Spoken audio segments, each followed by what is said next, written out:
আমারে বানাইছো গো আল্লাহ তিন বন্ধনের আসামি আমারে বানাইছো গো আল্লাহ খাটিয়ার আসামি আমার মাথার কাফন খুলিয়া দেখো আমার মাথার বন্ধন খুলিয়া দেখো সেটাই সেজদার চিহ্ন আছে নাকি নবীজির কাছে শুনিয়া দেখো আমার জমিন দেয় নাকি জোরে সুবহানাল্লাহ walhamdulillah la ilaha illallah subhanallah subhanallah subhanallah ji আমার বানাইছো গো আল্লাহ কবরের আসামি আমার বুকের বন্ধন খুলিয়া দেখো আমার বুকের বন্ধন খুলিয়া দেখো সেটাই কুরআনের নূরটা জ্বলে নাকি নবীজির কাছে শুনিয়া দেখো আমার জমিন দেয় নাকি জোরে সুবহানাল্লাহ আলহামদুলিল্লাহ লা ইলাহা সুবহানাল্লাহ সুবহানাল্লাহ সুবহানাল্লাহ জি আমার বানাইছো গো আল্লাহ হাসরের আসামি আমার বানাইছো গো আল্লাহ মিজানের আসামি আমার পায়ের বন্ধন খুলিয়া দেখো আমার পায়ের বন্ধন খুলিয়া দেখো সে পা আল্লাহর পথে চলেছে নাকি নবীজির কাছে শুনিয়া দেখো আমার জমিন দেয় নাকি জোরে জোরে বলেন মারহাবা আরো জোরে বলেন মারহাবা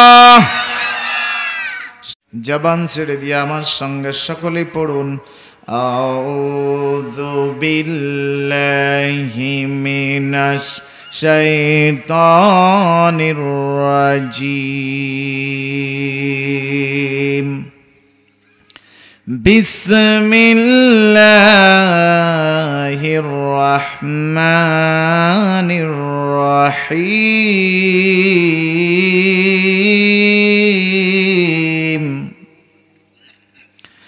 ওয়াস-সামা'i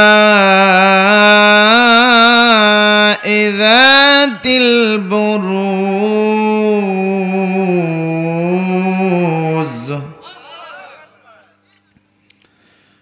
واليوم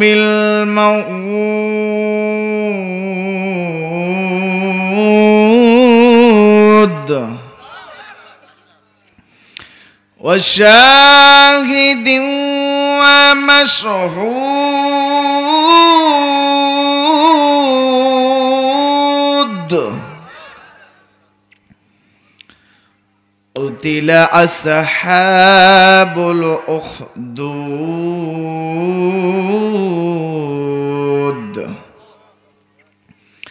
النار ذات الوقود إذ هم عليها قعود وهم على ما يفعلون بالمؤمنين شهود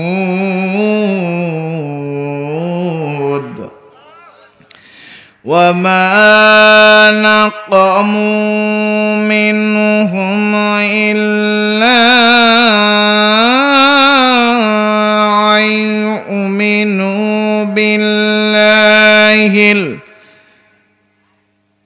أن يؤمنوا بالله العزيز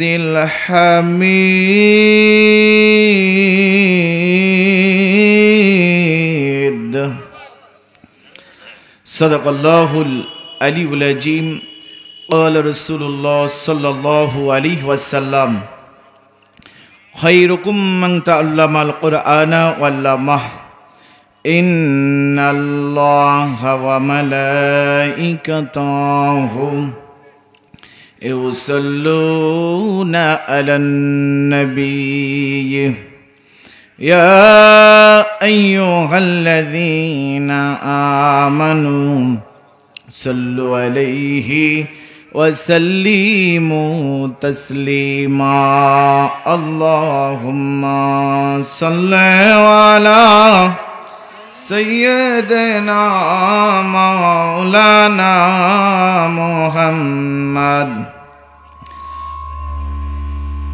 وعلى آل سيدنا مولانا محمد اللهم صل على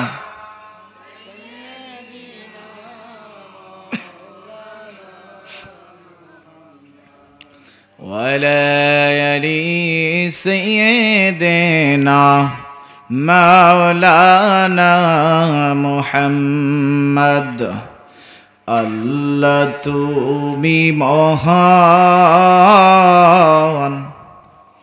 তুমি মেহেরবান আল্লাহ তুমি মহান তুমি মেহেরবান তোমার ইশারায় হিমেল হাওয়া মন ছুঁয়ে যায় তোমার ইশারায় হিমেল হাওয়া মন ছুঁয়ে যায় আল্লাহ তুমি মহান তুমি মেহেরবান আল্লাহুম্মা সাল্লি আলা সাইয়্যিদিনা মাওলানা মুহাম্মদ ওয়া আলা আলি সাইয়্যিদিনা মাওলানা মুহাম্মদ আমার মনটা যদি হইতো প্রবাল হাওয়া হইতো যদি শুভ্র কবুতর মেঘের ডানায় পাঠিয়ে দিতাম মেঘের ডানায় পাঠিয়ে দিতাম মদিনার পথে যেথায় আমার প্রিয় নবী ঘুমায় নিরন্তর আল্লাহুম্মা সাল্লি আলা সাইয়্যিদিনা মাওলানা মুহাম্মদ وعلى آل سيدنا مولانا محمد لا إله إلا الله لا إله জিকিরের তালে তালে আমরা রাস্তাঘাটে যারা ঘুরে বেড়াচ্ছি দোকানপাটের সামনে যারা আমরা ভিড় জমিয়ে আছি তারা সকলেই মাহফিল ময়দানে চলে আসবেন ইনশাআল্লাহ লা ইলাহা ইল্লাল্লাহ লা ইলাহা সুন্দর করে বানালে মানুষের এই দেহ তোমার কাজের কোনই খুঁত পাই না খুঁজে কেহ সুন্দর করে বানালে মানুষের এই দেহ তোমার কাজের কোনই খুঁত পাই না খুঁজে কেহ আল্লাহ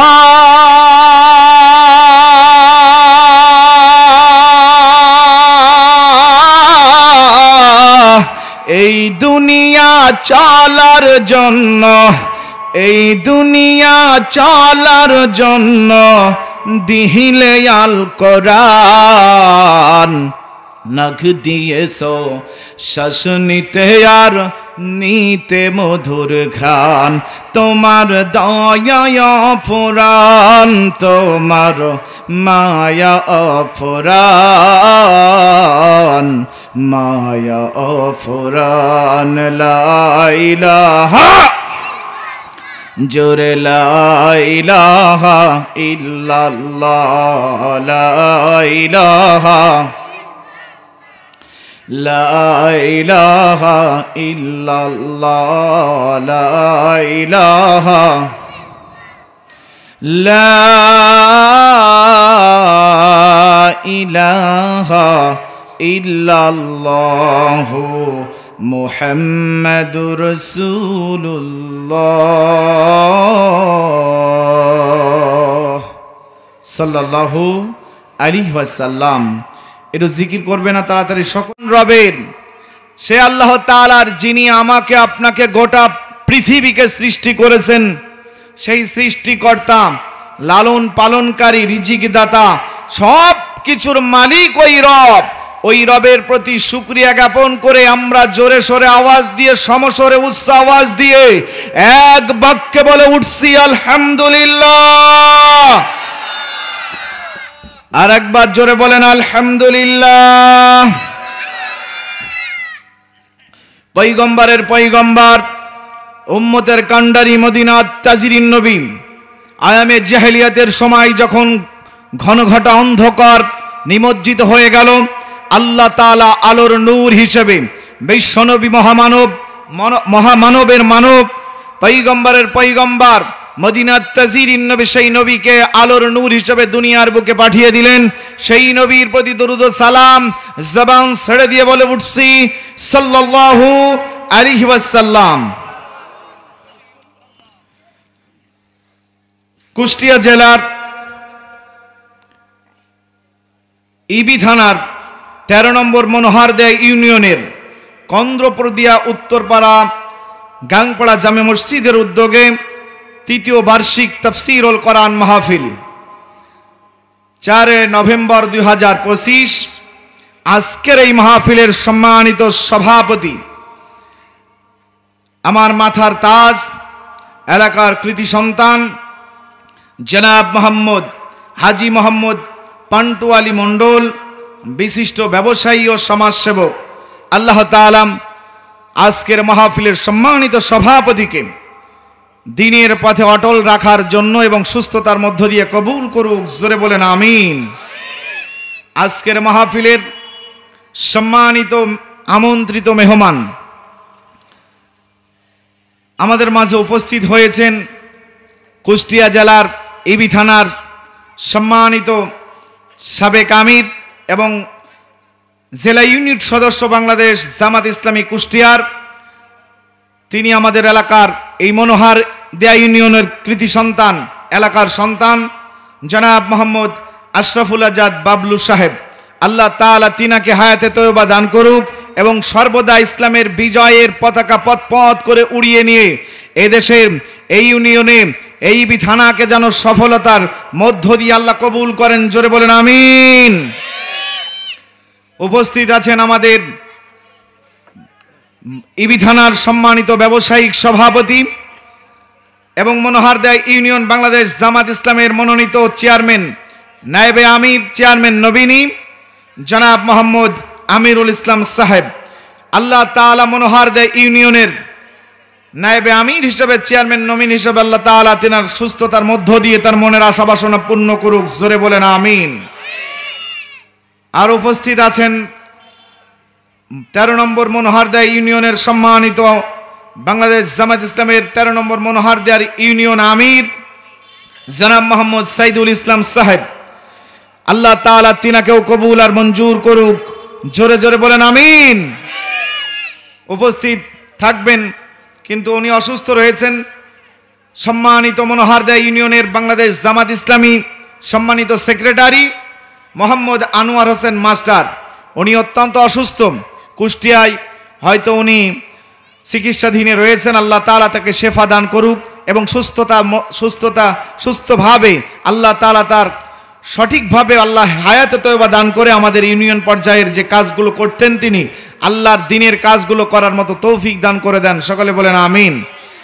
আজকের এই মাহফিলের পরিচালক, সম্মানিত পরিচালক ভাই মোহাম্মদ আশরাফুল ইসলাম মাস্টার, ঝাউদিয়া বাজার মাধ্যমিক বিদ্যালয়, কুষ্টিয়ায়। সম্মানিত পরিচালককে কবুল আর মঞ্জুর করুক। আয়োজনে কন্দ্রপড়দিয়া যুব সমাজ ও এলাকাবাসী, আর সঙ্গে আছে আমার মিলন মামা এবং আমার লালটু মামা আছেন।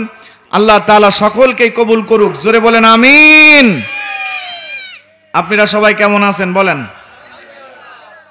আওয়াজ দিতে হবে, জোরে বলেন ভালো আছেন? আলহামদুলিল্লাহি রাব্বিল আলামিন। আমিও আল্লাহর অশেষ মেহেরবানিতে ভালো আছি, কিন্তু এই গাংপাড়া কন্দপড়দিয়ার মানুষ এখনো মনে হয় ভালো নেই, যার কারণে এখনো তাদের ঘর বাড়ি ছেড়ে দিয়ে এই কোরআনের মাহফিলে এখনো আসতে পারে নাই। জোরে বলেন ঠিক না বেঠিক?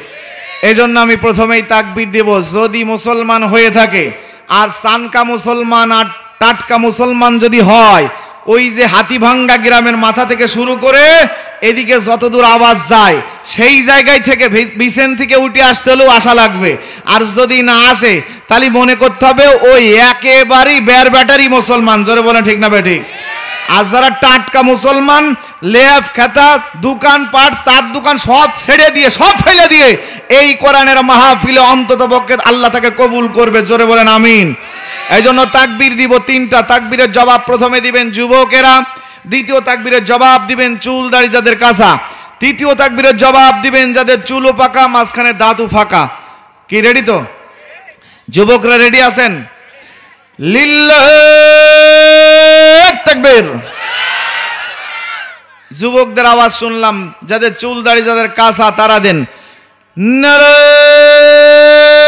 তাকবীর। এটার কম হইল নাকি? যাদের দাঁত ফাঁকা চুল ফাঁকা এনাদের তার আরো কম হবে না।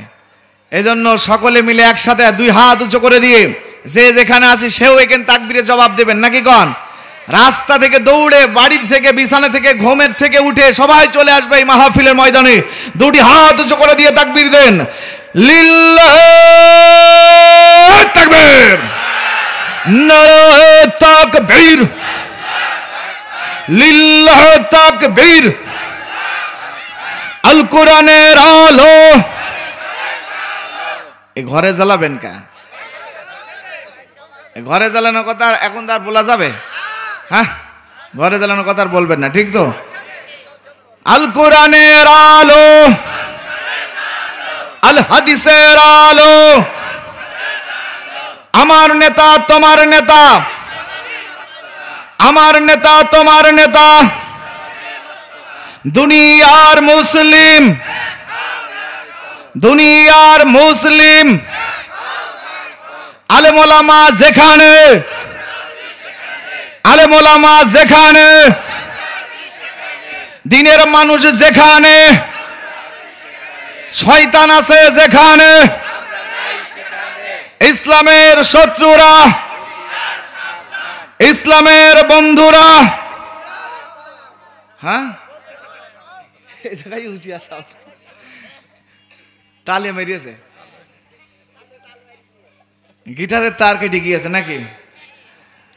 যা হোক, আমরা ইসলামের শত্রুদেরকে হুঁশিয়ার করেছি, ইসলামের বন্ধুদেরকে হুঁশিয়ার করি নাই। কারণ ইসলামের বন্ধুরা আমাদের বন্ধু, আর যারা শত্রু তারাও যদি আমাদের কাছে আসে, ইসলামের দাওয়াতের ছায়াতলে কোরআনের দ্বীনের পথে আসে, তাদেরকে আমরা বুকে টেনে নেব। জোরে বলেন ঠিক না বেঠিক? জোরে আওয়াজ দিতে হবে। আল্লাহর কোরআনকে জোরে আমরা ভালোবাসি তো ভাই? জোরে বলেন ভালোবাসি। কোরআনের জন্য জীবন যদি দিতে হয়, দিতে রাজি আছেন? ইসলামকে বিজয় করতে চাই, ইসলামের জন্য জীবন দিতে চাই। ফাঁসির কাস্টে শহীদ আল্লামা দেলোয়ার হোসেন সৈয়দী রাহিমাতুল্লাহ যখন জীবন দিতে দ্বিধাবোধ করে নাই, তার আগের নেতারাও যখন জীবন দিতে দ্বিধাবোধ করে নাই, গোটা বাংলাদেশের বুকে ইসলামের সৈনিকেরা ইসলামের জন্য জীবন দিতে রাজি। কারা কারা দুটি হাত উঁচু করে দেন। সকলেই আমরা রাজি নাকি? এই হাতের মধ্যে তো কোনো ভেজাল নেই। ভেজাল আছে নাকি? এই হাতের কথা আল্লাহ তাআলা সব জানে, এর হৃদয়ের কথাও কে জানে? তাহলে এই হৃদয়ের কথা যদি আল্লাহ জানে, এই বুড়ো আঙুলে ছাপও যেন মিথ্যা না হয়। জোরে বলে ঠিক না ঠিক? আওয়াজ দিতে হবে সঠিক কায়দায়, সঠিক রাস্তায় থাকতে হবে। জোরে বলে ঠিক না ঠিক? আমি সূরা আল বুরুজের মাত্র কয়েকটি আয়াত তেলাওয়াত করেছি, এখান থেকে আপনাদের আলোচনা শোনাবো ইনশাআল্লাহ। তারপরেও আজকে যে লোক রয়েছে, আমি মনে করছিলাম আমার শরীরে পড়ছে ঠান্ডা, গায়ে দিয়ে আসলাম জামা গরমের, আর লোকজন সামনে এসে দেখবো গরমে, কিন্তু এখানে এসে দেখছি সব ঠান্ডা। এই বাড়ির থেকে তুলে আনা লাগবে, ঠিক না ভাই ঠিক? হ্যাঁ, আসলে আমাদের প্রতি এখন এক শ্রেণীর মানুষ হিংসা করছে। কি করছে? যে কোরআনের মাহফিল ওরা দেখছে, ওরাই থাক। আসলে এখানে কোরআনের মাহফিল কারুর একজনের জন্য নাকি ভাই? যদি কোনো দলের মানুষ অন্য দলের লোক মারা যায়, তাহলে কি ওরাই জানাজা পড়ায় না হুজুর লাগে? এই জোরে কোন হুজুর লাগে কিনা? তখন হুজুর চর্ম নাকি জামাত কি অন্য ফুরফুরা কি আজান গাছে দেখে না? জোরে বলেন ঠিক না বেটে? ইমাম সাহেব বলে ডাক দিয়ে কয় জানাজা পড়াও।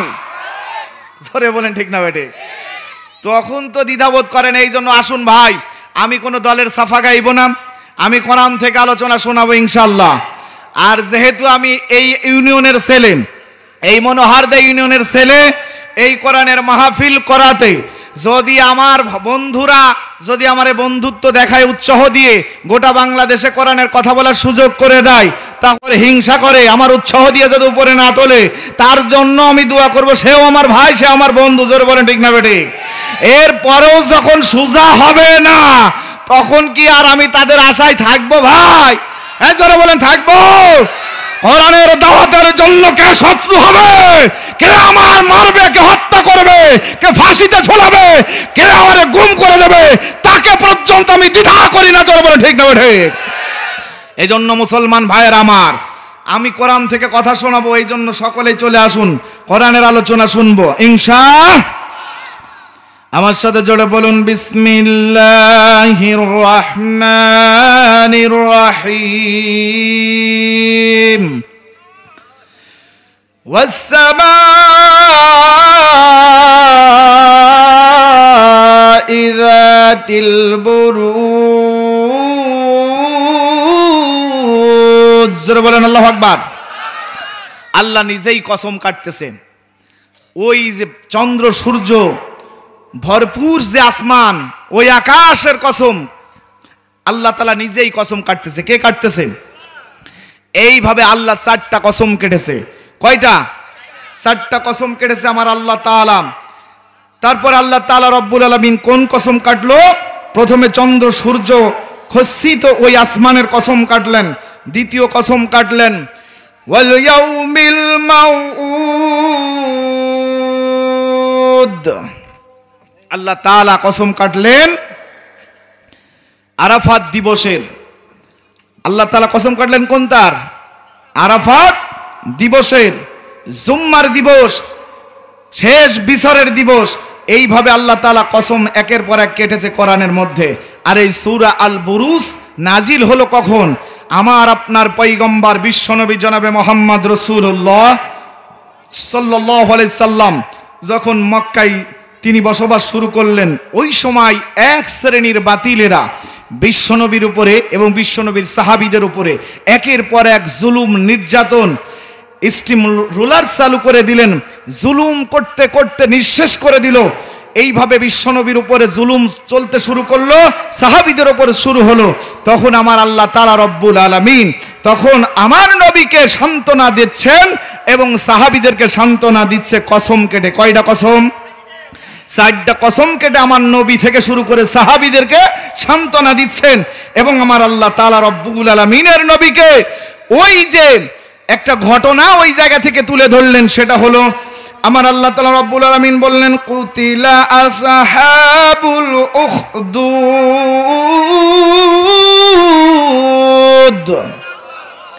আমার আল্লাহ তাআলা রব্বুল আলামিন বিশ্ব নবীকে এবং সাহাবীদেরকে বোঝাচ্ছেন, সান্ত্বনা দিচ্ছেন, নবী হে, ও আমার নবীর সাহাবীরা, আমার বান্দারা শোনো, বিশ্ব নবীর উপরে তোমরা যে জুলুম তোমরা দেখতেছো, তোমরা নিজেরাই যে জুলুমের শিকার হয়েছো, এর চাইতেও কঠিন জুলুম হয়েছিল আসহাবে উখদুদের গর্ত আলাদের। আসহাবে উখদুদের গর্ত আলাদের উপরে এর চাইতে কঠিন আযাব আর কঠিন শাস্তি হয়েছিল, কঠিন জুলুম হয়েছিল, সেই ঘটনা আমার আল্লাহ তাআলা রব্বুল আলামিন এই কোরআনের মধ্যে সূরা আল বুরুজ তখন বিশ্বনবীর উপরে নাজিল হলো, যখন এই নির্যাতন শুরু হলো। জোরে বলেন আল্লাহু আকবার। তাহলে আমাদের উপরে ওর জুলুম আছে না নাই? আমরা যারা ইসলামী দল করি, এখন এক শ্রেণীর মিয়া ভাইয়ের কাছে আমরা বিরাট বড় শত্রু। জোরে বলেন ঠিক না বেঠিক? হ্যাঁ, আমাদের মিয়া ভাইরা বলে যে হুজুর ওয়াজ করবে, করুক, হুজুর আবার ইসলামী দল করার দরকার ডাকে। এরাম আছে না নাই? এরাম পাইন সোমার্কা হুজুরও কিছু আছে, ওদের সাথে যোগ দিয়েছে। জোরে বলেন ঠিক না বেঠিক? এই পাইন সোমার্কা হুজুর ওদের সাথে যোগ দিয়ে ওরা নির্ভেজাল কায়দায় ছাড়তে চাচ্ছে। ঠিক না বেঠিক? এই নির্ভেজাল লোক কি আল্লাহ ছাড় দেবে? জোরে বলেন ছাড় দেবে? ও মুমিন মুসলমান ভাইরা আমার আল্লাহ তাআলা রব্বুল আলামিন যখন বিশ্ব নবীর উপরে কসম করে এই ঘটনাগুলো খুলে বললেন, আমার আল্লাহর নবী তখন সাহাবীদেরকে ঘটনা খুলে বলল, আসহাবে উহুদের ওই গর্তওয়ালাদের ঘটনা। মুসলমান শুনে নেন, ওই জামানায় কেমন করে বিশ্ব নবীর সাহাবীদের থেকেও, বিশ্ব নবীর জুলুমের থেকেও বহু বড় কঠিন জুলুম হয়েছিল, অত্যাচার হয়েছিল। তখন আমার আল্লাহ কোরআন থেকে ঘোষণা দিয়ে ওনাদের সামনে সান্ত্বনা দিয়ে বুঝিয়ে দিচ্ছেন, তুলে ধরলেন। আর সেই ঘটনাটা হলো আল্লাহর নবী হযরত ঈসা আলাইহিস সালামের জামানার ঘটনা। ঈসা আলাইহিস সালামের জামানায় ওই সময় একজন জালিম বাদশা ছিল। ওই জালিম বাদশার নাম হলো ইউসুফ জুনাওয়াজ। জালিম বাদশার নাম বললাম কি? ইউসুফ জুনাওয়াজ। ইউসুফ জুনাওয়াজ বাড়িতে তার রাজপ্রাসাদে একটা জাদুকর পুষত। আমাদের এলাকায় কেউ জাদুকর পোষে নাকি ভাই? আছে নাকি? জাদুকর না পুষলেও চান্দাবাজি, সন্ত্রাসী, ডাকাতি, ছিনতাইকারী পোষে। জোরে বলে ঠিক না বেটা? আছে না নাই? জাদুকর সেই সময় পুষলো। আর আমার যুগের বাতিলরা কি করলো?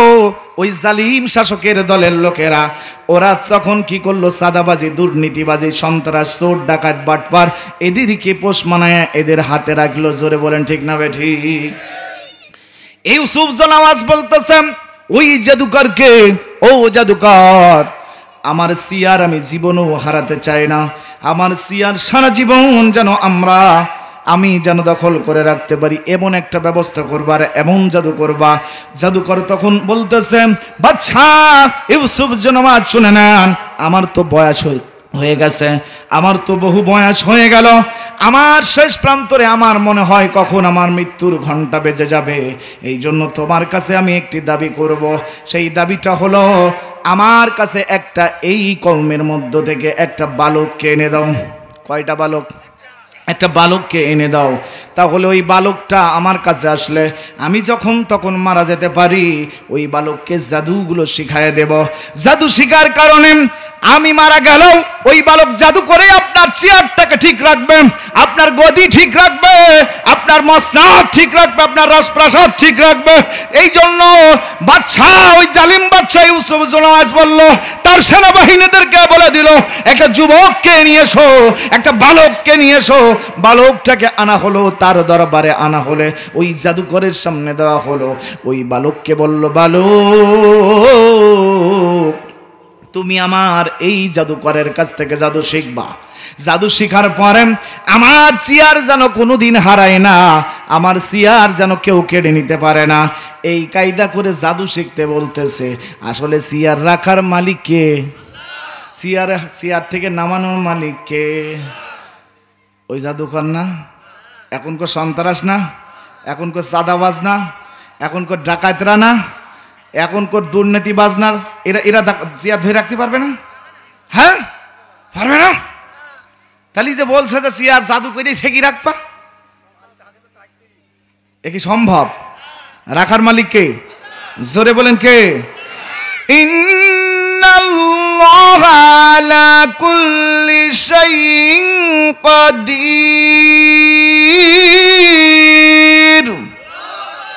সার্বভৌম ক্ষমতার মালিক একমাত্র আল্লাহ। আলহামদুলিল্লাহি রাব্বিল আলামিন। যিনি বিচার দিনের মালিক, যিনি সব কিছুর মালিক, সেই রব এই চেয়ারে বসাতে পারেন, আবার নামাতেও পারেন। জোরে বলেন ঠিক না বে ঠিক? ওয়া তুইজ্জু মান তাশা ওয়া তুজিল্লু মান তাশা। আল্লাহ যাকে ইচ্ছা তাকে ক্ষমতা দান করেন, সম্মান দান করেন, আবার যাকে ইচ্ছা তাকে লাঞ্ছিত করেন, অকল্যাণ করেন। জোরে বলেন ঠিক না ঠিক?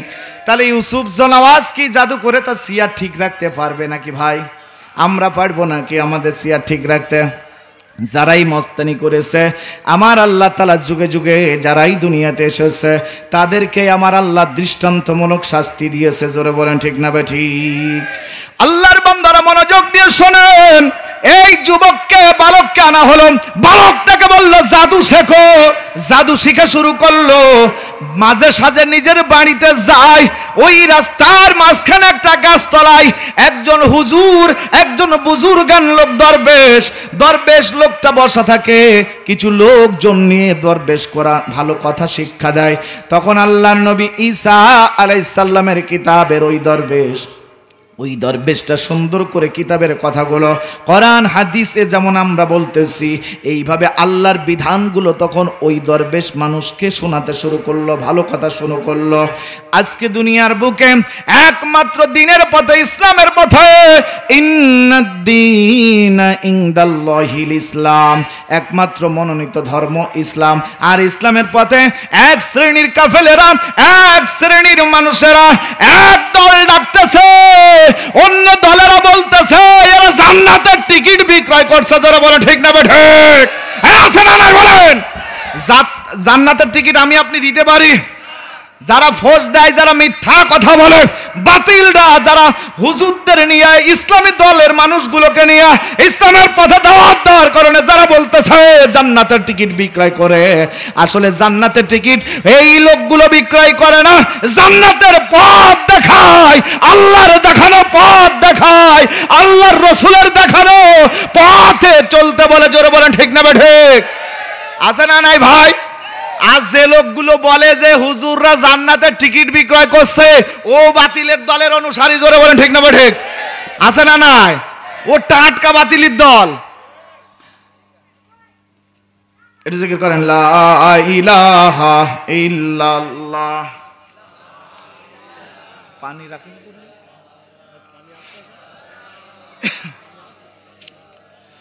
লা ইলাহা ইল্লাল্লাহ, লা ইলাহা, লা ইলাহা ইল্লাল্লাহু মুহাম্মাদুর রাসূলুল্লাহ সাল্লাল্লাহু আলাইহি ওয়াসাল্লাম। তাহলে বালক মাঝে সাঝে কোন দিকে যায়? নিজের বাড়িতে যায়। এই ঘটনা কে বলছে? তার নবীকে সান্ত্বনা দিয়ে এবং সাহাবীদেরকে সান্ত্বনা দিয়ে আমার আল্লাহ নিজেই আমার নবীকে বলে দিচ্ছে ঘটনাটা। আসহাবে উহুদের গর্তের ঘটনা। এই জায়গায় 20,000 ঈমানদার মৃত্যুবরণ করেন। কয় হাজার? এই 20,000 মারা যায়। কারণটা কি আর কার কারণে মারা গেল শেষ পর্যন্ত আমি ইনশাআল্লাহ আপনাদের মাঝে আল্লাহর বান্দারা মনোযোগ দিয়ে শুনবেন। পর্দার আড়ালের মা ফাতেমা রাবিয়া কুলসুমার অনুসারীরা শুনে নেন। এই বাচ্চাটা যা যায় মাঝে সাঝে বাড়ির দিকে যায়, দরবেশের সামনে কিছু মানুষ ভালো কথা শোনে। ওই দরবেশগুলো বলে, দরবেশটার ভালো কথা শুনে ছোট্ট বালকটার মনের মধ্যে একটু ভালো লাগলো। বলে জাদুকরের জাদু তো শিখলাম, দরবেশ যেগুলো কথা বলে এই কথাগুলো তো শুনে আমার খুব ভালো লাগে। এমন একদিন দরবেশের কাছে ওই বালক চলে গেল। বালকটা যে বলতেছে, দরবেশ আপনি যতগুলো কথা বলেন আপনার কথাগুলো শুনে তো আমার খুব ভালো লাগে, এই জন্য আপনার কাছে আমি বায়াত গ্রহণ করতে চাই, আপনি আপনার দলভুক্ত আমারে বানায় নেন। জোরে জোরে বলেন সুবহানাল্লাহ। দ্বীনের কথা শুনতে কি ভালো লাগে না ভাই?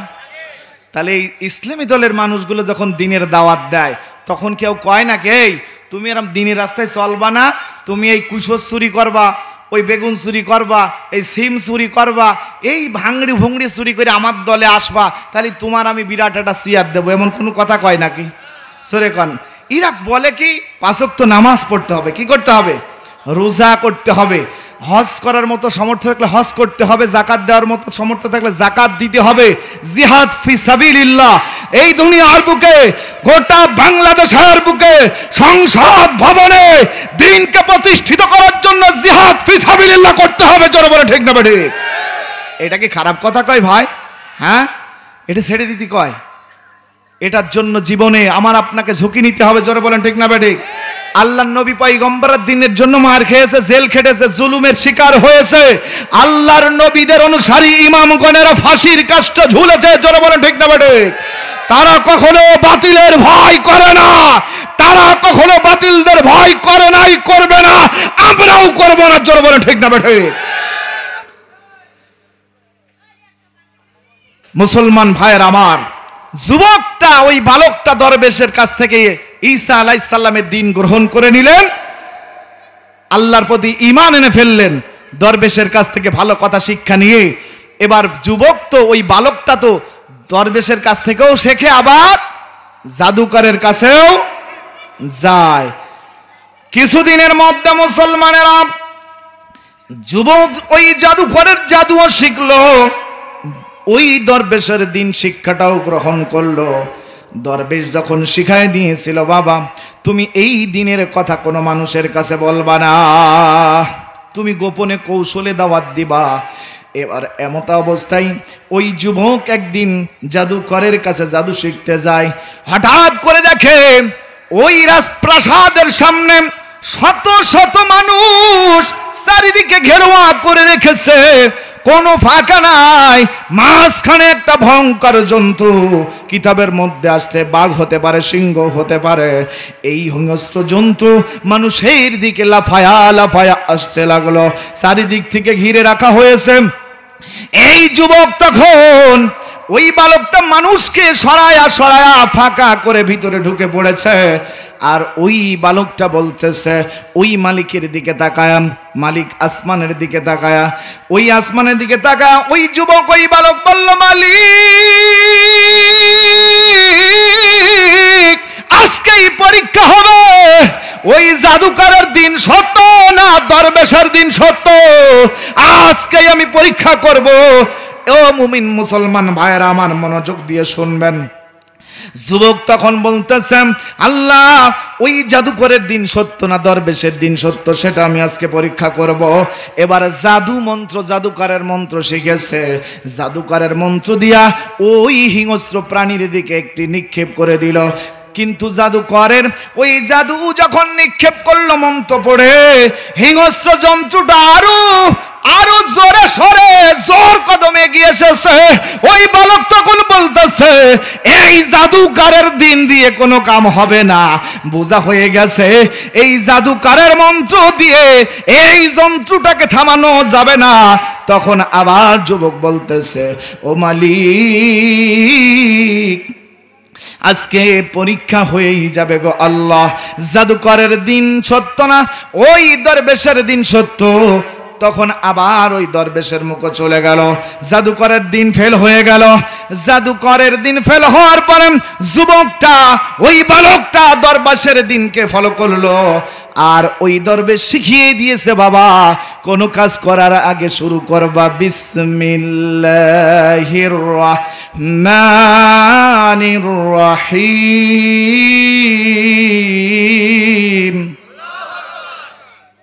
এই শিক্ষা আমাদেরও দেওয়া হয় না কোনো ভালো কাজ করার আগে?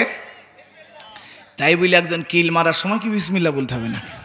জোরে কোন, ভালো কাজ করার সময় বিসমিল্লাহ। হ্যাঁ, বাতিলকে উৎখাত করার জন্য আল্লাহু আকবার ধ্বনি দিতে হবে। জোরে বলেন ঠিক না বেঠিক? হ্যাঁ জোরে বলেন ঠিক না বেঠিক? যেই ওমর আল্লাহু আকবার ধ্বনি দিলে শয়তান তার সামনেই আসতো না, আমরাও সেই তাকবীর দিয়েই বসান দেবো। জোরে বলেন ঠিক না বেঠিক? হ্যাঁ রাজি আছেন তো ভাই? রাজি আছেন তো? আল্লাহু আকবার বলতে হবে। কি বলতে হবে? আর যুবককে শিখিয়ে দিল যে তুমি কোনো কাজ শুরু করার আগে, ভালো কাজ করার আগে বিসমিল্লাহির রহমানির রহিম পড়ে নিবা। যুবক এবার বিসমিল্লাহির রহমানির রহিম পড়ে একটি পাথর দিয়েছে, পাথরটার উপরে ফু দিয়ে এবার ওই যুবক মালিককে ডেকে বলে, মালিক জাদুকরের দিন তো ব্যর্থ হয়ে গেল, এবার তোমার নাম নিয়া তোমার দরবেশের কাছ থেকে দিন গ্রহণ করেছি, সেই দিনের দাওয়াত দিচ্ছি আল্লাহ, তোমার নাম নিয়ে শুরু করলাম। আল্লাহ এই পাথরটা আমি ওই ভয়ঙ্কর জন্তুর গায়ে আমি নিক্ষেপ করব। তোমার দিন যদি সত্য হয় তাহলে ওই ভয়ঙ্কর জন্তুটাকে আল্লাহ তুমি এখানে ভৎস করে দাও, এখানে তাকে মেরে ফেলবা, তা সে যেন এখান থেকে উধাও হয়ে যায়। এই কথা বলে আল্লাহর বান্দা তখন ওই বালকটা পাথরে হিংস্র জন্তুর দিকে নিক্ষেপ করলেন, আর সঙ্গে সঙ্গে আমার আল্লাহ কবুল করে নিলেন, হিংস্র জন্তুটা ভস্ম হয়ে গেল। তাহলে আল্লাহর নামের বরকত আছে না নাই? জোরে বলেন আছে না নাই? যদি মৃত্যু আসে, এই বাংলার মানুষেরা শুনে নাও, আলেমদের সাথেই মরবো। জোরে বলে ঠিক না বেঠে? দিনের পথেই মরতে চাই। কারা কারা হাত উঁচু করে দেন?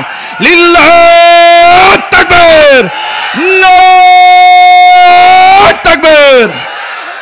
দিনের জন্য জীবন দিতে চাই, এই দিনকে প্রতিষ্ঠিত করার জন্য বাংলার মসনদে একবার দিনকে প্রতিষ্ঠিত করতে চাই। জোরে বলে ঠিক না বেঠে?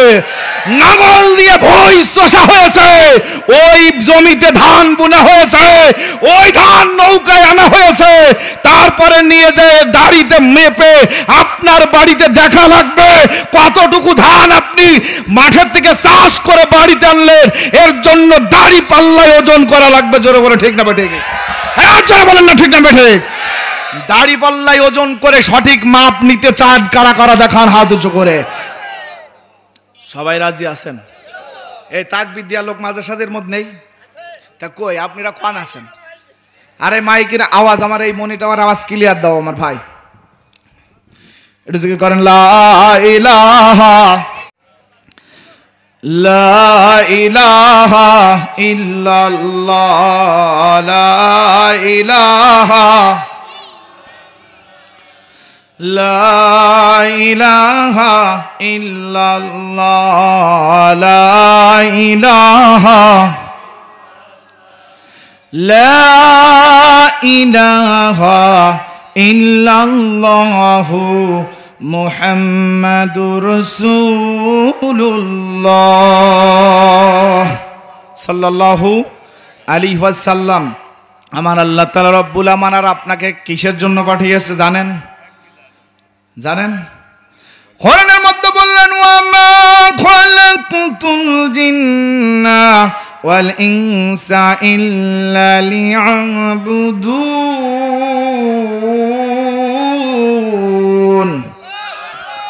জিন এবং মানব জাতিকে আমার আল্লাহ তার ইবাদত বন্দেগী, তার সত্য গোলামি প্রার্থনা করার জন্য পাঠিয়েছে। আর মানুষ জাতি শ্রেষ্ঠ জাতি, আর আল্লাহর সৃষ্টি মানুষ যদি তার গোলামি না করে, তার দাসত্ব না করে, তার গোলামি না করে, তার প্রার্থনা না করে, আমার আল্লাহ কিন্তু তাদের ছেড়ে দেবে না। জোরে বলেন ঠিক না ঠিক? তাহলে যুবক পাথর নিক্ষেপ করার পরে জন্তু কি হয়ে গেল? শেষ হয়ে গেছে। তার মানে ওখানে আর পশুটা নাই। তাহলে ক্ষমতা কার? জোরে বলেন ক্ষমতা কার? ও মুমিন মুসলমান, কুষ্টিয়া জেলার মানুষেরা, ইবি থানার মনোহার দিয়া কন্দ্রপুর দিয়ার যুবকেরা, বৃদ্ধরা, পর্দার আড়ালের মা বোনেরা মনোযোগ দিয়ে শুনবেন।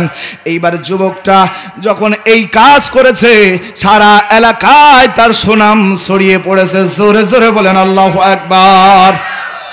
তদ্রুপ ভাবে বাংলার জমিতে, বাংলাদেশের ভূমিতে শহীদ আল্লামা দেলোয়ার হোসেন সাঈদী রাহিমাতুল্লাহর প্রশংসা যখন বাংলার আনাচিকানা থেকে শুরু করে গোটা বিশ্বের মধ্যে ছড়িয়ে পড়ল, তখন নাস্তিকবাদীরা, বাতিলেরা তার উপরে চড়ে বসলো। ঠিক না বেঠে?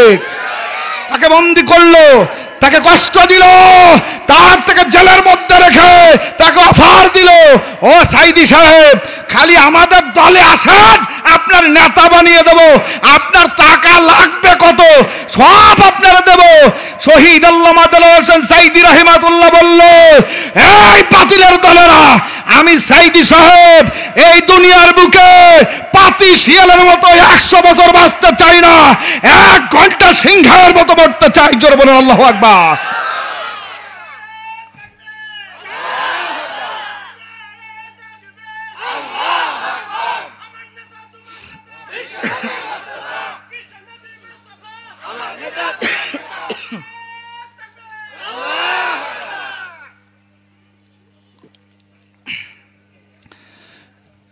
তাহলে সেই নেতা কখনো কি বাতিলের কাছে নত হয়েছে? ভাই আমরা কি নত হব?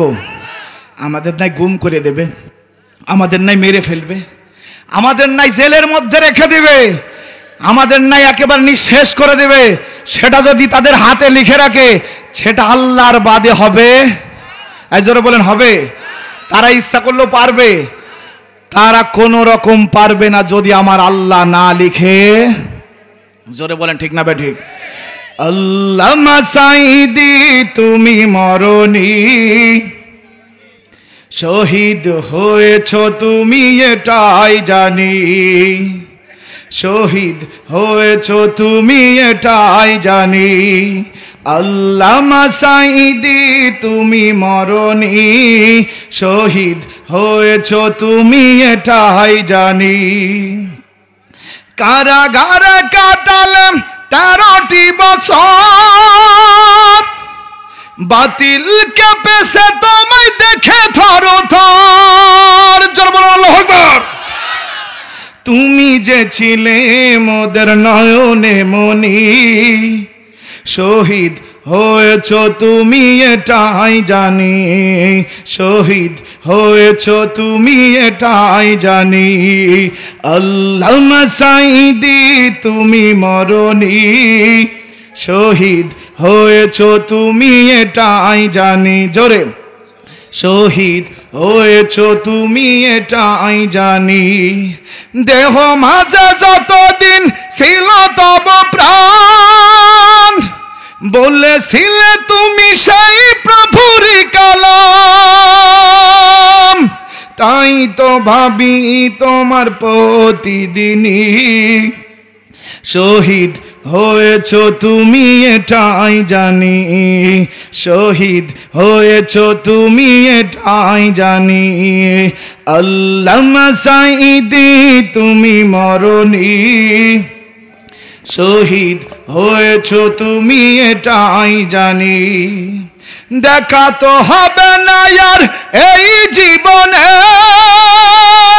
দেখা হবে জান্নাত ফুল বাগানে। জোরে বলেন আল্লাহু আকবার। দেখা তো হবে না আর এই জীবনে, দেখা হবে জান্নাত ফুল বাগানে। এ আশা কবুল করো আল্লাহ তুমি, শহীদ হয়েছ তুমি এটাই জানি, শহীদ হয়েছ তুমি এটাই জানি। আল্লামা সাঈদী তুমি মরনি, শহীদ হয়েছ তুমি এটাই জানি। জোরে জোরে বলেন মারহাবা। একটু জিকির করেন লা ইলাহা ইল্লাল্লাহ মুহাম্মাদুর রাসূলুল্লাহ সাল্লাল্লাহু আলাইহি ওয়াসাল্লাম। মুসলমান ভাইয়েরা আমার, বাবাজিরা আমার, ও আমার এলাকার মানুষেরা, আমার ইউনিয়নের মানুষেরা মনোযোগ দিয়ে শোনেন। ওই যুবকের সুনাম চারিদিকে ছড়িয়ে পড়ল, আমাদের সাইদি সাহেবের নামও চারিদিক ছড়িয়ে পড়েছিল, ঠিক না বেঠিক?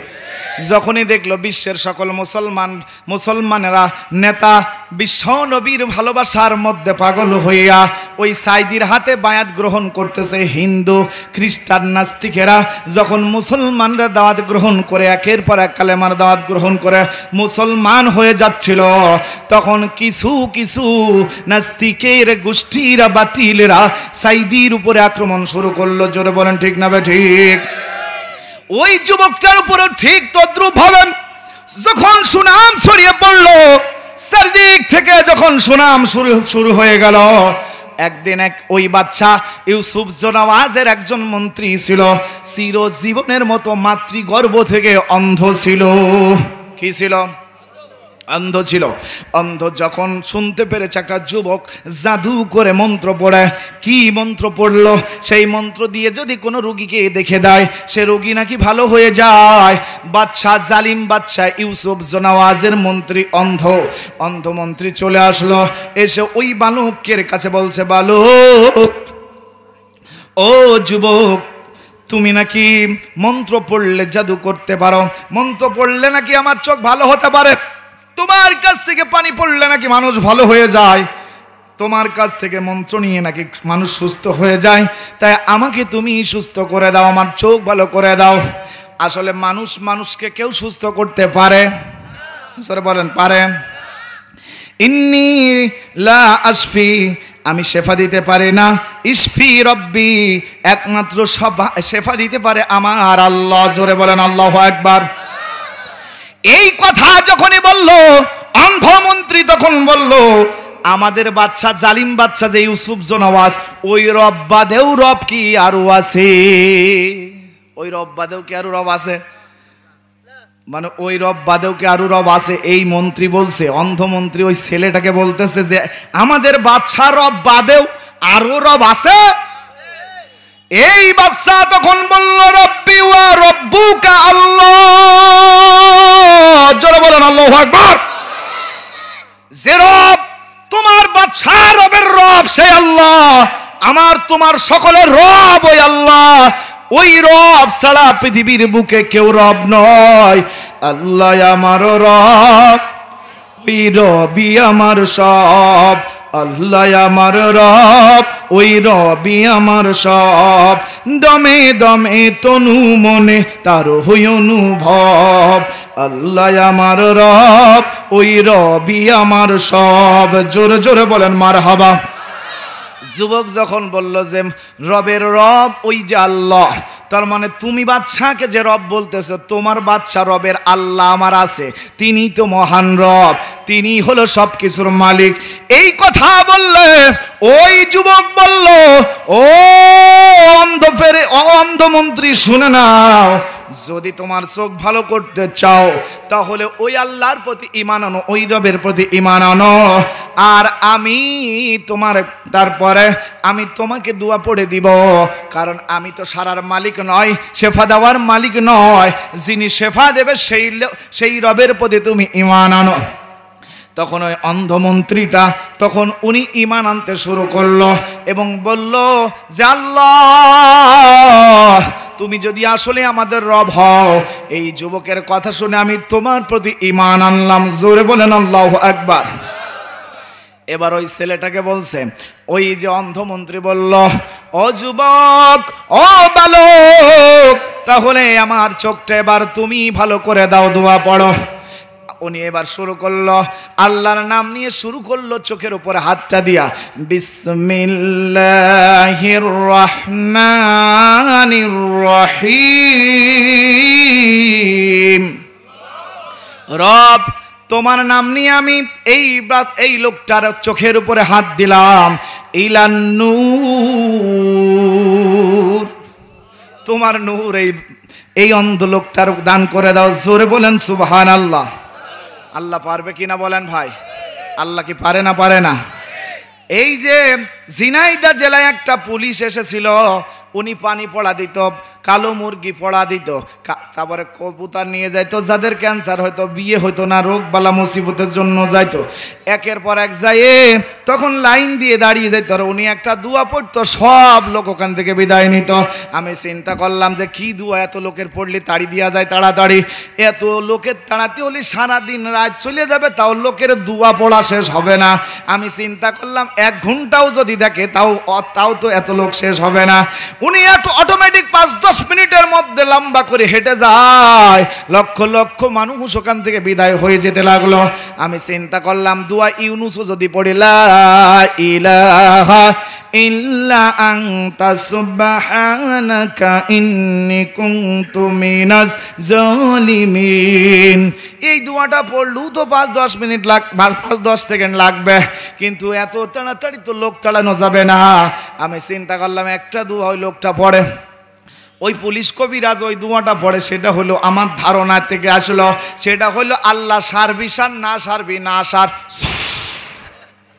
আল্লাহ সার্ভিসান না সারলে সারার মালিক কিনা, না সারার মালিক কিনা। তখন ওই আমার ধারণা আসলে যে এই দোয়া না পড়লে তো এত লোক তাড়ানো সম্ভব না। এই জোরে বলেন ঠিক না বেঠিক? ওই যুবক দোয়া নিল কার নামে? যে তোমার নাম নিয়ে শুরু করলাম, জাল্লা তুমি ইচ্ছা করলে এই লোকটার চোখে কি আসবে, অন্ধ থেকে ভালো করে দিতে পারবা তুমি। আল্লাহ পারবে কি পারবে না? ও মুমিন মুসলমান, আল্লাহর বান্দারা শুনে নেন, এই যুবকটাই ওই দরবেশের দিনকে সত্য মনে করে আমার আল্লাহর নাম নিয়ে যখনই পড়েছে, অন্ধ লোকের চোখ আল্লাহ ভালো করে দিয়েছে। জোরে জোরে বলেন আল্লাহু আকবার। আল্লাহ পারে কি পারে না? জোরে বলেন পারে কি পারে না? মুসলমান, এই দুনিয়ার বুকে আমরা দুনিয়াতে যে মুসলমান আছি, এই মুসলমানটাই আমরা ঠিক রাখতে পারি না। ইয়া আইয়ুহাল্লাযীনা আমানু উদখুলু ফিস-সিলমি কাফা। মুসলমানেরা, আমার আল্লাহ বলছে কোরআনের মধ্যে বলে দিল, তোমরা পুরোপুরি ভাবে ইসলামের মধ্যে প্রবেশ করো, পুরোপুরি ভাবে ইসলাম ধর্মকে তোমরা ধরে নাও, তোমরা গ্রহণ করো। আমরা কি পুরোপুরি ভাবে ইসলাম ধর্ম গ্রহণ করেছি নাকি ভাই? জোরে বলেন। আমরা পাওয়া মুসলমান না হওয়া মুসলমান, না গ্রহণ করা মুসলমান? পাওয়াটা না গ্রহণ করাটা? পাওয়াটা। আল্লাহর একজন বান্দি ছিল উম্মে সুলাইম নামের। এই উম্মে সুলাইম একজন হিন্দুর সঙ্গে বিয়ে হয়েছে। তখন উম্মে সুলাইম তখন হিন্দু, দুজনের সংসার জীবন শুরু করলো। তখন আমার নবী, দয়ার নবী, বিশ্ব নবী জনাবে মুহাম্মদ রাসূলুল্লাহ সাল্লাল্লাহু আলাইহি সাল্লাম জীবিত আছে। নবীজির কালেমার দাওয়াত তার ভালো লেগেছে। এক সময় হিন্দুর ঘরে বসবাস করতে করতে উম্মে সুলাইম নামের মেয়েটা বিশ্ব নবীর কাছ থেকে কালেমার দাওয়াত গ্রহণ করলো। জোরে বলেন আল্লাহু আকবার। এই উম্মে সুলাইম যখন তার হিন্দু স্বামীকে বলল, ওগো স্বামী শুনে নাও, আমি তো এখন মুসলমান হয়ে গেছি, আমি বিশ্বনবী আল্লাহর নবী মুহাম্মাদের কাছ থেকে কালেমার দাওয়াত গ্রহণ করেছি, আর আল্লাহর প্রতি ঈমান এনেছি, নবীর প্রতি ঈমান এনেছি। এখন তো এক বিছানায় দুইজন আর থাকা যাবে? কথাটা মনোযোগ দেন, এক বিছানায় আর কি থাকা যাবে? এই লোকটা যখন বলল, উম্মে সুলাইম গো, আমিও তো একটা ধর্ম অবলম্বী, আমিও তো মন্দির ঘরে যাই, ওখানে আমাদের দেবদেবী পূজা আছে, মেজো খুদা, সেজো খুদা, ছোট খুদা, নুয়া খুদা, ফুল খুদা, ধুল খুদা, বড় খুদা, সব খুদাই তো আছে ওখানে। এক এক খুদার কারিশমা এক এক রকম, আমিও তো ওই খুদার বন্দেগী করি, দাসত্ব করি। এইবার উম্মে সুলাইম বলল, ও স্বামী শুনে নাও, আমি যেই আল্লাহ সৃষ্টি করলো আমাকে তোমাকে, আর সেই আল্লাহকে আমরা মানব। কাঠের মানুষ, কাঠের পুতুল কখনো সৃষ্টিকর্তা হতে পারে? তখন ওই লোকটা স্ত্রীকে রেখে বিদেশে চলে গেল। কিছুদিন পরে শুনলো যে উম্মে সুলাইমের স্বামী হিন্দু লোকটা মারা গেছে। উম্মে সুলাইম তখন একা হয়ে গেল। তখন এলাকার মানুষগুলো ওই মেয়েটার ভালোবাসার পানি গ্রহণ করার জন্য পাগল হলো। বর্তমান বাংলাদেশে ইসকন নামের একটা শয়তান গ্রুপ আছে না নাই? এই জোরে বলেন, আছে না নাই? এই উম্মে সুলাইমকে দেখে মুসলমান তো দূরের কথা, হিন্দুরা পাগল হয়ে গেল। ওই মেয়েটা যুবতী মেয়ে বলে ওই ইসকনের গ্রুপের লোকেরা, হিন্দুরা বলতেছে, উম্মে সুলাইম, আমি তোমার ভালোবাসা, তোমার পানির স্বাদ আমি গ্রহণ করতে চাই। তখন উম্মে সুলাইম সবাইকে ফিরিয়ে দেয়, সবাইকে কুকথা বলে, কর্কশ ভাষায় কথা বলে। কোরআনে বলতেছে তোমরা কর্কশ ভাষায় কথা বলবে, কমল কথা পরপুরুষের সঙ্গে বলবে না। এই জন্য কর্কশ করে কথা বলতেছে ওই মেয়েটা। সকলে ভয়ে চলে যায়, পালায়া যায়। এমন একটা দিন এসে গেল, সেই ছেলেটাও হিন্দু, তার নাম হলো তালহা। কি নাম? তালহা বলল, উম্মে সুলাইম, আমি তোমার জীবনে, আমি তোমার ভালোবাসা গ্রহণ করতে চাই, আমি তোমার মহাব্বত, তোমার পানির স্বাদ আমি গ্রহণ করতে চাই। উম্মে সুলাইম তালহাকে দেখে বলল, তালহা শোনো, আমি তোমার প্রস্তাব আর ফিরিয়ে দেব না, আমি তোমাকে বিয়ে করতে চাই। তুমি যদি আমার ভালোবাসা গ্রহণ করতে চাও, আমার ভালোবাসা পানির স্বাদ যদি নিতে চাও, তাহলে তোমাকে আমার কথা শুনতে হবে। এবার তালহা বলল, কি কথা বলো? বলে, আমি বিশ্বনবীর কাছ থেকে কালেমার দাওয়াত গ্রহণ করেছি, আল্লাহর প্রতি ঈমান এনেছি। তালহা শোনো, তুমি যদি ওই আল্লাহর নবীর কাছ থেকে কালেমার দাওয়াত গ্রহণ করো আর আমার আল্লাহর প্রতি ঈমান আনো, তাহলে আমি উম্মে সুলাইম তোমাকে আর খালি হাতে ফিরিয়ে দেব না, তোমাকেই আমি বিবাহ করব। জোরে বলবেন আল্লাহু আকবার। বাড়ির থেকে ধার করে নিয়েছেন যে এত আসতে বলছেন? হ্যাঁ, আপনারা জায়গায় থাকছেন না ঘুমাচ্ছেন? এই জায়গায় আছেন? লিল্লাহ তাকবীর, নারে তাকবীর। আমার এলাকার লোক তো এই জন্য কয়টা হাতিয়ায় গেছিলেন, সেদিন গেছিলেন এই 25শে অক্টোবরে আমি আর আব্দুল আলামিন ভাই ছিলাম, গেছিলেন না? সুলাইমের আগের পক্ষের একটা সন্তান ছিল, তার নাম হলো হযরতে আনাস রাদিয়াল্লাহু আনহু। জোরে বলেন আল্লাহু আকবার। সৎ বাবা এই তালহার, ওর নাম হয়ে গেল এখন আবু তালহা। কি কয়? আবু তালহা কি করলো? এই আবু তালহার ওই যে আগের স্ত্রী অর্থাৎ উম্মে সুলাইমের একটা সন্তান ছিল, ছেলে সন্তান। ওই মা মনে করতেছে আমার স্বামী আমার সন্তানকে ভালোবাসতেও পারে, নাও এমন আছে না নাই? সঙ্গে সঙ্গে বিশ্বনবীর দরবারে নিয়ে গেল। সন্তান হযরত আনাস রাদিয়াল্লাহু আনহু দিয়ে বলল, নবী গো, আমার সন্তানকে আপনার খেদমতের জন্য আমি আমার সন্তানকে আপনার জন্য কুরবানি করলাম। জোরে বলবেন না আল্লাহু আকবার। ও মুমিন মুসলমান, ইসলামের জন্য আমাদের এখন থেকে প্রস্তুতি নিতে হবে। দিনকে বিজয় করার জন্য যদি একটা সন্তান কবরে চলে যায়, কুরবানি হয়ে যায়, কেউ যদি মেরে ফেলে, তাতেও আমরা ভয় করি না। কারা কারা একটু হাত উঁচু করে তাকবীর দিয়ে দেন? তাকবীর দেবেন না? একজন উঠিয়ে দেওয়ার মতো লোক নেই। এই আমার নবী সদ্দি ভাই কই?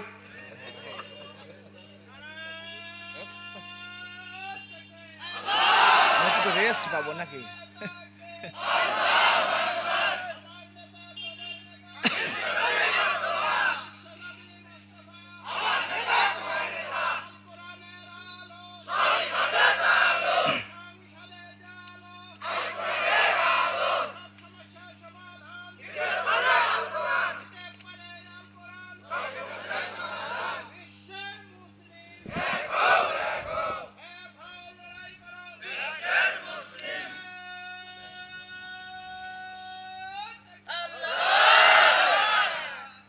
আলহামদুলিল্লাহ।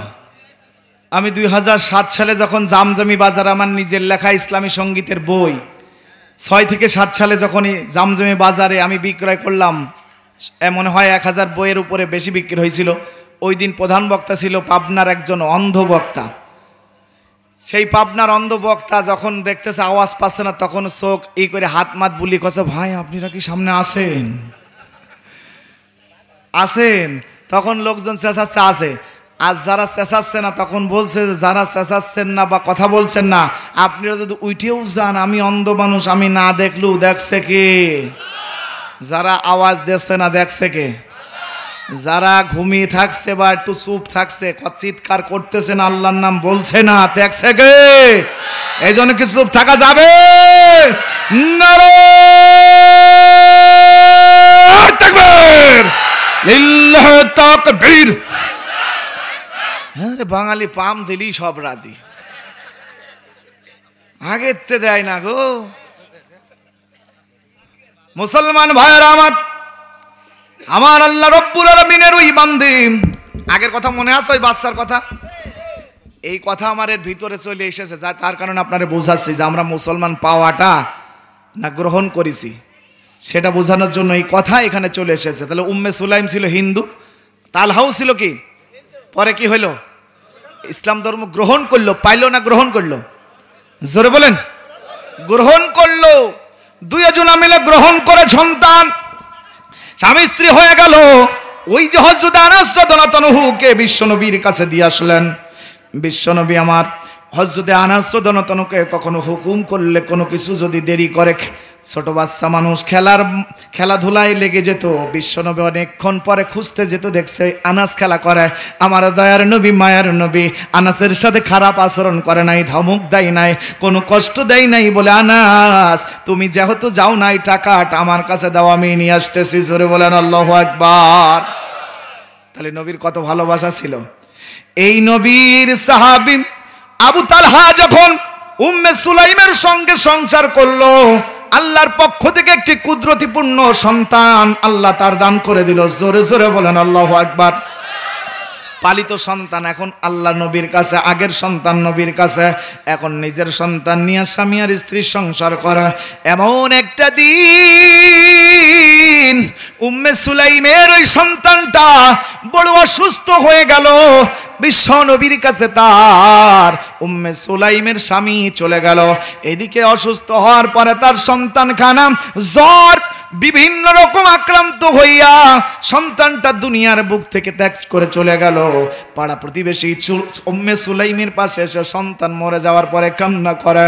উম্মে সুলাইম বলে, ও আমার আল্লাহর বান্দারা বান্দিরা, শোনো, তোমরা চোখের পানি ছেড়ে কাঁদবা না, কেঁদো না। আমার স্বামী যদি জেনে যায় আমার সন্তান মারা গেছে, আমার স্বামী সন্তানের শোক সহ্য করতে পারবে না। এই জন্য তোমরা কান্না করো না। আমার স্বামী আসলে আমার যেমন করার দরকার আমি তেমনটা করে আমি বলবো। এইবার কাপড় দিয়ে সন্তানকে ঢেকে রাখলো। উম্মে সুলাইমের স্বামী হযরতে আবু তালহা বিশ্বনবীর কাছ থেকে দোয়া নিয়ে চলে আসলো। আসার পরে বিশ্বনবীর সাহাবী হযরতে আবু তালহা নিজের সন্তানকে প্রতিদিন যেমন কোলে নেয় তেমন ভাবে কোলে নেওয়ার জন্য ছুটে পড়েছে, হাত বাড়িয়ে দিয়েছে, কাপড় দিয়ে ঢাকা। এই স্ত্রী উম্মে সুলাইম বলল, স্বামী গো, সন্তান আমার ঘুমায়, তুমি অজু গোসল করে আসো, তোমারে খাওয়া দাওয়া করাবো, তারপরে সন্তান যেহেতু ঘুমিয়ে আছে তুমি হাত দিও না। এবার সন্তানের এই কথা বললে উম্মে সুলাইমের স্বামী হযরতে আবু তালহা অজু গোসল করিয়া তার স্ত্রী তার খাবার দিয়ে দিল। খাবার দেওয়ার পরে দুইজনা যখন একই সঙ্গে রাত্রি যাপন করার জন্য ঘুমিয়ে পড়ল, স্বামীর সঙ্গে ভালোবাসায় আলিঙ্গন করতে শুরু করলো, এমন ভালোবাসা শুরু করলো, ভালোবাসার ঘন মুহূর্ত তৈরি হলো।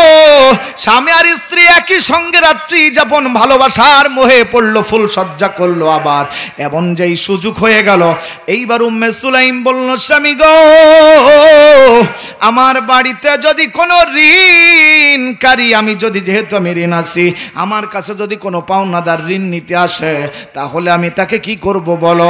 আল্লাহর বান্দা হযরত আবু তালহা বলল, তুমি তার ঋণটা পরিশোধ করে দিবা, তার দিয়ে দেওয়াটাই উত্তম। জোরে বলেন ঠিক না বেঠিক? উম্মে সুলাইম কত কৌশল করে, কত সুন্দর করে বলল, আমার স্বামী গো, তোমার আর আমার আল্লাহ একটা সন্তান ঋণ দিয়েছিল, আমার আল্লাহ ডাক দিয়েছে, আমার সেই সন্তানকে আমার আল্লাহ চিরদিনের মতো নিয়ে গেছে। আমি আমার সন্তানকে আর কোনোদিন মা ডাক শুনতে পারবো না, তুমি বাবা ডাক শুনতে পারবে না।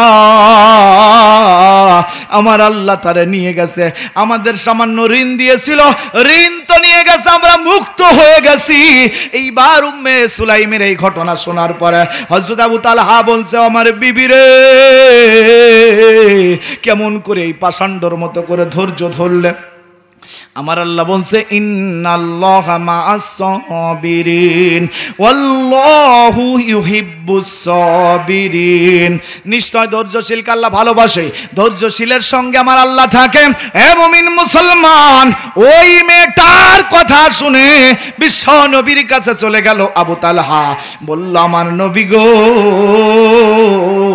আমার স্ত্রী আমার কাছে সন্তান মারা গেছে কথা বলে নাই, আমার সঙ্গে রাত্রি যাপন করলো, ভালোবাসা করলো, এমন ভালোবাসার ঘন মুহূর্তে আমার সন্তান মরে যাওয়ার কথা বলল, আমি তো বড় কষ্ট পেয়েছি। আল্লাহর নবী বলল, আবু তালহা চিন্তা করো না, আল্লাহর কাছে আমি তোমার জন্য দোয়া করি, ওই সুলাইমের জন্য দোয়া করি, তোমার সন্তানকে আল্লাহ জান্নাতবাসী করুক, আর আল্লাহর তরফ থেকে নেককার সন্তান তোমার গর্ভে, তোমার স্ত্রীর গর্ভে আবার দান করে দি। তাহলে হওয়া মুসলমান না হওয়া মুসলমান কোনটা? এটা জোরে কোন? এটা হওয়া মুসলমান। আর আমরা এই জন্যই আমরা ভেজাল, যখন যে দল সুযোগ আসে সেই দলের মধ্যে মিশে যায়। জোরে বলেন ঠিক না ঠিক? ভেজাল মুসলমান, ঠিক না ঠিক? যখনই যে দল এসে যায় সেই দলের মধ্যে আমরা যাই, এই জন্য আমরা ভেজাল, আসলে প্রকৃত মুসলমান হতে পারি না। প্রকৃত মুসলমান যদি হই তাহলে কোনোদিন ইসলামের দল ছেড়ে কেউ আর কোনোদিন কোনো জায়গায়, এই জোরে বলেন, যাবে যাবে। তাহলে ওই ছেলেটা চোখে হাত দিয়ে কি বলল যে বিসমিল্লাহির রহমানির রহিম, আল্লাহ ও রব তোমার নাম নিয়ে শুরু করলাম, এই চোখের জ্যোতি তুমি ফিরিয়ে দাও। চোখ ভালো হয়ে গেল। জোরে বলেন আল্লাহু আকবার। সূরা আল বুরুজের ঘটনা বলতেছি, মনে আছে তো? আল্লাহ কসম কেটে নবীকে বোঝাচ্ছে সান্ত্বনা দিয়ে এবং সাহাবীদেরকে। কে? আমাদেরও সান্ত্বনা দেবে কে? আমরা কষ্ট যতই পাই সান্ত্বনা দেওয়ার মালিক কে? ধৈর্য ওই জন্যই তো আল্লাহর পর রাখবো। জোরে বলেন ঠিক না ঠিক? আমার দুনিয়াতে কারুর ভালো না লাগলেও আমার আল্লাহর কোরআন এবং হাদিস তো আমাকে মানাই লাগবে। জোরে বলেন ঠিক না ঠিক? হ্যাঁ জোরে বলেন ঠিক না ঠিক? এ মুমিন মুসলমান শুনে নেন, ওই যুবকের সুনামটা চারিদিকে ছড়িয়ে পড়ল, ওই চোখটা ভালো হয়ে গেল, ওই মন্ত্রী চলে গেল ওই বাদশাহ ইউসুফ জোনাওয়াজের রাজপ্রাসাদে। হঠাৎ করে রাজপ্রাসাদে দেখতেছে যে আমার অন্ধ মন্ত্রীর চোখ খোলা, চোখই সব দেখছে। এইবার বাদশাহ ইউসুফ জোনাওয়াজ বলল, মন্ত্রী তোমার চোখ দুইটা তো অন্ধ ছিল, তোমার চোখ দুইটা এখন খোলা, তুমি চোখ কি করে ভালো করলে বলো? এমন এক সময় ওই অন্ধ মন্ত্রী চোখ ভালো হয়ে যাওয়ার পরে বলতেছে, কোন কায়দায় ওই বালকের নামটা বলে দিয়েছে যে ওই বালক আমার চোখ ভালো করে দিয়েছে। কে দিয়েছে? ভালো করেছে কিরা? কিন্তু ওই মন্ত্রী তার বালকের নাম বলতে হলো, কারণ কি? বালক তো ওসিলা, ওয়াসাব্বিহু বুকরাতান ওসিলা। ওসিলা ছাড়া কোনো কিছু হবে? জোরে বলেন হবে? ভালো করার মালিক কে? Allah is our almighty and our creator. তিনি আমার আপনার সৃষ্টিকর্তা আর আমরা তার সৃষ্টি। এই সৃষ্টিকর্তা যা করবে সৃষ্টির জন্য রহমত। জোরে বলেন ঠিক না ঠিক? মুসলমান ভাইয়েরা আমার, বাবাজিরা আমার, পর্দার আড়ালের মা বোনেরা মনোযোগ দিয়ে শুনবেন। এই মন্ত্রীকে বলা হলো কি করে চোখ ভালো হলো? বলল ওই বালক আমার চোখ ভালো করে দিয়েছে, ওই বালকের রবের প্রতি ঈমান এনেছি, বালকের কাছ থেকে দোয়া পড়ার পর আমার চোখ ভালো হয়ে গেল। এবার বলল ঠিক আছে ওই বালকটাকে ধরে আনো। বালকটাকে ধরে আনা হলো। বালক কেমন প্রহার করলো, মারতে শুরু করে দিল। এই বালক আমার বাড়িতেই থাকো, আমার জাদুকারের কাছ থেকে এই জাদু শিক্ষা গ্রহণ করেছো, আমার চেয়ার কেড়ে নেওয়ার চিন্তা ভাবনা, আমার অন্ধমন্ত্রীর চোখ ভালো করেছো, কি দোয়া শিখিয়েছো, কোথা থেকে দিন পেলে? এই দিন কোথা থেকে পেলে? ওই দরবেশ ওই বাচ্চাকে যখন